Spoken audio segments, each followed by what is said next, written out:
You have, of course, the Ahmadis, who are in a tricky situation because you say they're not Muslims, they say they are Muslims. Here's what an Ahmadi spokesman said this year under your government. He said Ahmadis have no religious freedoms in Pakistan, and recent actions taken by the authorities mean that the situation is going to deteriorate further and make it impossible for Ahmadis to carry on with their everyday lives. That was just 6-7 months ago under your government. Let me listen. The Ahmadis, according to our constitution now, are non-Muslims. They have every right to come into politics, to contest elections on non-Muslim seats. They have every right to practice their religion. But we don't... Yes, they have to declare themselves non-Muslim in order to participate in Pakistani public life.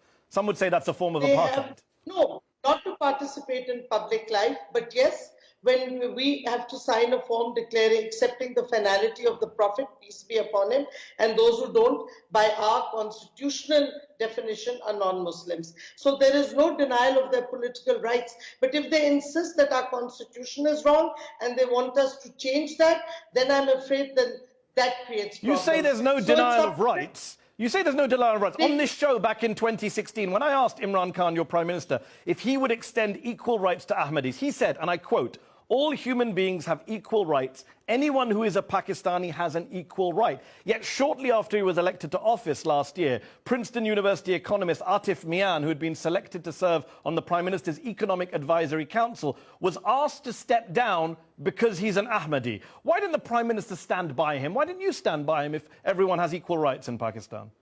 He was not in Pakistan, he was in the US. So let's be very clear.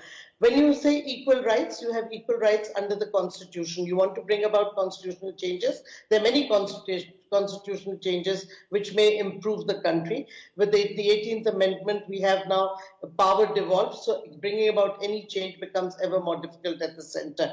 But I agree the Atif Mia case was unfortunate, and there was a lot of debate. Unfortunate or discriminatory? Essentially, no, I think that it is the choice of the government finally, but I think that it should have been dealt with in a better way.